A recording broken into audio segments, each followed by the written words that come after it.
इस समय हम लोग मौजूद हैं उत्तर प्रदेश की राजधानी लखनऊ में और इसमें हमारे साथ मौजूद है भोजपुरी समाज के राष्ट्रीय अध्यक्ष माननीय प्रभुनाथ राय जी। हमारे चैनल में आज आपका स्वागत है। जी बहुत बहुत धन्यवाद। सीधा संवाद से जुड़ने के लिए आपको बहुत बहुत धन्यवाद। आप अच्छा काम कर रहे हैं और करिए, हमारी सहयोग जो होगा हम आपके साथ हैं। प्रभुनाथ जी, मैं पहला प्रश्न मेरा भोजपुरी समाज के लिए है और थोड़ा सा हम भोजपुरी की तरफ आते हैं। भोजपुरी भाषा से हम लोग से जानना चाहता नहीं कि भोजपुरी समाज खातिर बात होला, विकास खातिर बात होला। कई जगहों पे सिर्फ बातें तक ही रही जाला, लेकिन अगर विकास अगर देखा जाए तो जो रूप में होके की चाहिए वो रूप में नहीं हो पाओ। का कारण बाकी सिर्फ बातों तक ही सीमित रह जाता है। देखल जा, भोजपुरी बहुत ही भारत के जब से निर्माण भइल बा लगभग तब से भोजपुरी बा और भोजपुरी भाषा, संस्कृति, लोक कला, लोक साहित्य बहुत पुरान है। लेकिन कुछ कारणवश जो है जागरूकता बस और ज़्यादातर जो निर्णय लिहल जाला वो ज़्यादातर राजनीतिक निर्णय के द्वारा ही ओके प्रमोशन से लेके ओके आगे बढ़ावे के जो भी काम होला वो गवर्नमेंट लेवल पर होला और राजनीति के से रूप में ओके डिसीजन होला, निर्णय होला। जैसे भोजपुरी भाषा के दर्जा के लेके, भोजपुरी एकेडमी के लेके, भोजपुरी के विकास के लेके, भोजपुरी के तमाम क्षेत्र के डेवलपमेंट विकास खातिर, शिक्षा से लेके हर क्षेत्र में अगर कोनो हुई तो प्रदेश के मुख्यमंत्री, प्रदेश के सांसद, देश के प्रधानमंत्री, राष्ट्रपति और कोई न कोई, लेकिन ये क्षेत्र के लोग, देश के पहला राष्ट्रपति भोजपुरी के डॉक्टर राजेंद्र बाबू और देश के तमाम उच्च पद पर मुख्यमंत्री से लेके राष्ट्रपति और राज्यपाल से लेके पूरे देश दुनिया में लोग फैलल बा। लगभग भोजपुरी बोले वाला, सुने वाला, समझे वाला के आबादी लगभग 40 करोड़ से अधिक बा इबरा भारत में। कई प्रदेशन में भले वो भोजपुरी भाषी प्रदेश होखे या न होखे, लेकिन भोजपुरी के लोग वहाँ गइल बा रोजी रोजगार खातिर और वहाँ पर गइले के बाद वहाँ के डेवलप विकास में एक अहम भूमिका उनके बा और वहाँ पर डिसाइड पर्सन भी बा। वहाँ निर्णय गुजरात है, महाराष्ट्र है, दिल्ली है, पंजाब है, बंगाल है, कई ऐसे प्रदेश बा जहाँ पर भोजपुरी के लोग वहाँ के सरकार के डिसाइड करेला कि सरकार के बनी। उसके बाद भी भोजपुरी के डेवलप विकास अभी काफ़ी उपेक्षित बा। जैसे भोजपुरी भाषा के दर्जा है, 22 भाषाओं को भोजपुरी के भाषा के दर्जा मिलल बा, लेकिन भोजपुरी अभी उपेक्षित बा, अभी वेट करता, इंतजार करता। वही साथ है जौन बा एकेडमी, जो भोजपुरी भाषा संस्कृति के जैसे भाषा के दर्जा मिले, एकेडमी बनने के बाद उनके संस्कृति के, भाषा के, लोक कला के तमाम प्रोत्साहन संवर्धन हुई। तो यूपी में एकेडमी ना रहल तो 2014 में उनके गठन भइल बा। अभी वो भी उसी तरीके से उपेक्षित बा। तो ये तमाम सब चीज़ों के बाद खासकर जो हमारे नेता लोग बा, हमारे सांसद विधायक लोग बा, उनके ध्यान जो है ओकरे तरीफ नहीं है। संसद में भोजपुरी बोले वाला लगभग 100 से ऊपर सांसद एवरा बने, लेकिन ओकरे बादो भी भोजपुरी के भाषा के दर्जा नहीं मिल पावत। तो ये जागरूकता लावल सामाजिक जो है, सामाजिक जागरूकता वो हमने के लगभग 39 साल हो गई। 22 अक्टूबर 1984 में अखिल भारतीय भोजपुरी समाज के गठन कैली। भोजपुरी चैनल जो है आप देखले हो कब की फोक जलवा आवत रहे, ओके शुरुआत भई। तमाम हमारे जो कलाकार लोग हैं उनके मंच मिलल और बहुत आगे भी बढ़ल लो, सांसद विधायक भी बनल लो, तमाम सब चीज़ें हैं। लेकिन उसके बाद भी अभी वह रूप जो है उन लोगों के सबके समझ में नहीं आवत कि अपने संस्कृति भाषा के खातिर हमके लड़ाई लड़े के चाहिए, करे के चाहिए। तो कहीं ना कहीं अभी राजनीतिक रूप से हमने के पीछे बानी जा, ओके जागरूकता लावल जरूरी बा। सब में जब ये बात आई जन आंदोलन के रूप में जब ये होई तभी जाके भोजपुरी के आगे। हालांकि भोजपुरी भाषा संस्कृति दुनिया में जितना भी लोग बोले वाला बा उससे कहीं अधिक बा और अपने जागरूकता, क्योंकि Mauritius, Suriname, Fiji, Guyana, Trinidad, Thailand, Singapore, तमाम ऐसे देश बा, 2500 ऐसे देश बा जहाँ भोजपुरी बोले वाला और राष्ट्रपति प्रधानमंत्री से लेके वहाँ करीब 20 से लेके करीब 80% जो है आबादी बा। तो लोग तो दुनिया में फैलल बा और तमाम सब बातें बा, लेकिन जागरूकता भइल आपके चैनल के माध्यम से और काफ़ी, जिसे छठ पूजा बा, देखिए छठ पूजा एक अंतर्राष्ट्रीय रूप ले बा, बिहार से शुरू भइल।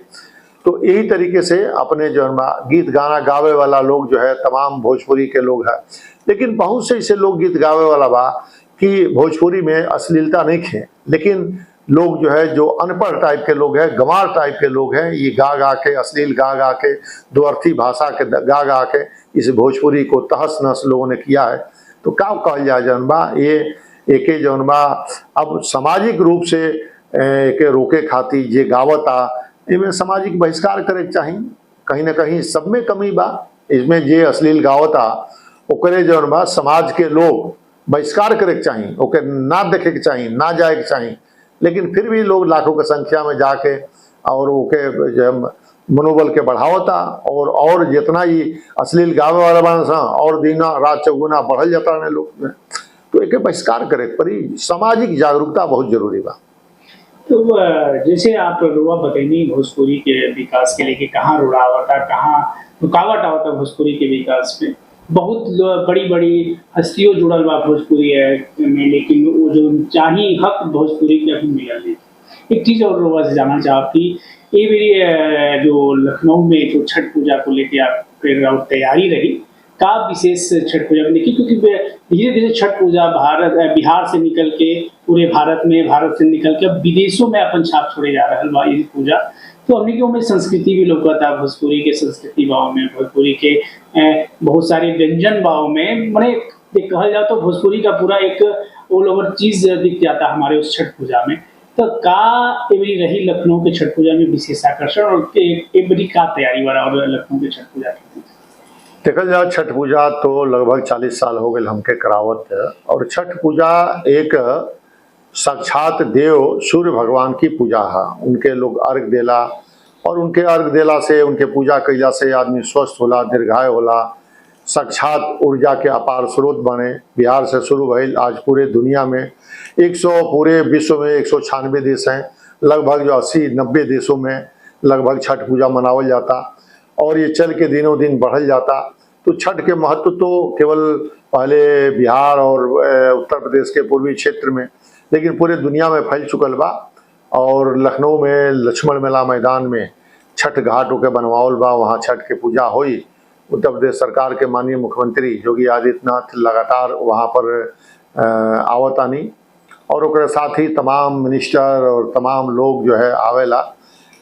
मॉरिशस के प्रधानमंत्री भी वहाँ पर आ चुकल बाने और कई हमारे कार्यक्रम में अनुज जगन्नाथ जी जो आज दुनिया में नहीं खन, वो लगातार हमारे कार्यक्रम में आवत रहे। मॉरिशस के भी लोग तमाम आवेला, देश विदेश के भी लोग आवेला और छठ पूजा में तमाम। तो छठ पूजा के एक समरसता भी देखे के मिलेला, समाज के हर वर्ग के लोग एक साथ खड़े होकर भगवान के पूजा करेला। यह अद्भुत पूजा बा और इसीलिए ये पूजा के छठ महापर्व कहा जाला। सारे पर्व है लेकिन एक महापर्व कहा जाला। इस महापर्व के लिए तैयारी शुरू हो गई बा और लक्ष्मण मेला मैदान में साफ सफाई और यही के साथ ही नदी के सफाई भी हो जाला। छठ पूजा के साथ ही सब लोग जो है उत्तर प्रदेश सरकार के द्वारा तमाम आदेश जारी भइल बा कि छठ पूजा के जो आयोजन बा जिला लेवल पर जिला अधिकारी और पुलिस अधीक्षक उसमें पूरा एहतियात बरतिए, पूरी तैयारी के सारी समीक्षा से लेके वहाँ पर लाइट के व्यवस्था, टेंट के व्यवस्था, साउंड के व्यवस्था, सफाई के व्यवस्था और महिलाओं की सुरक्षा की व्यवस्था, चूने का छिड़काव, लाइट, सारी व्यवस्था जो है जिले स्तर पर, प्रदेश स्तर पर भी सरकार करती है और जिले स्तर पर भी ये आदेश जारी हुआ है। पिछले साल हमने उसको कराया है। तो यह इस पर जो है तैयारी चलता। उत्तर प्रदेश में तमाम कई प्रदेशों में छठ पर छुट्टी भी घोषित हो चुकल बा। हमने के प्रयास है कि राष्ट्रीय अवकाश इस पर घोषित होके और यह छठ महापर्व आवे वाला बा 7 और 8 नवंबर के जो छोटी छठ और बड़ी छठ मनावल जाला। तो 7 के बड़ी छठ है सायं अर्घ बा और 8 के सुबह अर्घ बा बड़े धूमधाम से पूरे बिहार पूर्वांचल पूरे देश दुनिया में मनावल जाला और सभी लोग मनावे बहुत अच्छा बा। और साक्षात सूर्य भगवान साक्षात देव के रूप में रोज देखल जाला और उनके एक तरह से जीवन के पालन करता बाने, तो उन्हीं की पूजा है। बहुत बहुत धन्यवाद। बस एक आखिरी प्रश्न मेरा है, बस उसका मैं आपसे चाहूँगा कि भोजपुरी के विकास खातिर आए वाला समय में कार और योजना की अखिल भारत क्षत्रिय भोजपुरी समाज के गठन के लिए बने, तो जरूर भोजपुरी के विकास खातिर वह संघर्ष करते नहीं, तो का योजना बा भविष्य में भोजपुरी के विकास खातिर? देखिए, योजना चरणबद्ध से योजना चलता 40 साल हो गई और आगे भी चलता। मेन हमने के बा कि जो भोजपुरी क्षेत्र है, जो यहाँ के बेरोजगार लोग जो दूसरे प्रदेश में जाता, लगातार सबसे हमार संवाद होत रहेला, तो सरकार एके रोजगार की व्यवस्था करे। जो लोग अपने प्रदेश छोड़ के दूसरे प्रदेश में जाता है न जाएं, अपने क्षेत्र में विकास डेवलप होके उद्योग फैक्ट्री लगे, भोजपुरी के संवैधानिक दर्जा मिले, छठ पर राष्ट्रीय अवकाश घोषित होके लइकन बच्चन के अपने संस्कृति के भोजपुरी के मालूम होके कि हमारे पुराने संस्कृति में कैसे कैसे का होत रहे, कौन गीत है, जो अश्लील गीत चलता ओके हमने के बहिष्कार कर जा, जो अपने यहाँ जो शादी ब्याह से लेके जो भोजपुरी में जो अच्छे अच्छे गीत गावल जात रहल है ओके पुनर्धान करके ओके सब तक पहुँचावल जा। जैसे मानर पूजल, जैसे ब्याह के गीत, जैसे खेत में सावन में कजरी के होला, चैत में चैता होला, फागुन में होली होला, यही तरीके के जो अपने गीत गवाने बा अपने संस्कृति से लोग जुड़ा रहे ओके लगातार प्रचार प्रसार करके पूरे दुनिया में के जहाँ तक लोग गइल बा ओके फैलावल जा। और ये अपने जो छठ पूजा बा अब ये तो खाली बिहार और पूर्वांचल के निकल रह गई, पूरे दुनिया के रह गइल बा। और भोजपुरी के लोग जहाँ तक गइल अपन संस्कृति के लेके गइल बा, तो ये अपने संस्कृति को संजोए खातिर लगातार कार्यक्रम जैसे भोजपुरी महोत्सव के आयोजन है, अपने जो हमारे जो पूर्वज लोग बा उनके जयंती के मनावल जा, कैसे वो लोग रहे का कइल, ये सारी चीज़ों को प्रदर्शनी के माध्यम से हमने के दिखावल जाला, जन जन तक पहुँचावल जाला। वो कार्यक्रम निरंतर जारी बा और भोजपुरी में और भी लोग ये काम करता, सबके शुभकामना बा। सब लोग जागरूक होकर अपने संस्कृति के प्रति आगे बढ़ावे, यही मेरी शुभकामना बा। बहुत बहुत धन्यवाद। तो रउआ देखनी हमने के रहनी हाँ अखिल भोजपुरी समाज के अध्यक्ष जी रघुनाथ राय जी, जो बतैनी है कि भोजपुरी समाज में का जरूरत बा भोजपुरी के विकास के लिए नहीं हुई। और भोजपुरी कोनो भाषा नहीं के, भोजपुरी एगो संस्कृति बा। भोजपुरी के देखा जाओ तो पहनावा से लेके ऊपर खान पान से लेके उमें गीत संगीत से लेके हर तरीके से बाटे। भोजपुरी में व्याकरण बा, भोजपुरी का एगो व्यंजन बा, तो उसका बहुत समावेश बा भोजपुरी में। और भोजपुरी के विकास खातिर प्रोफेसर लागल बानी, आगे भी से भोजपुरी के विकास खातिर, भोजपुरी साहित्य खातिर, भोजपुरी में और काटा होत रहल बा लखनऊ में या फिर और भी जगह पे का होता एक बारे में चर्चा होत रही। फिलहाल इतना ही। लखनऊ से हम वेद प्रकाश सिंह, सीधा संवाद।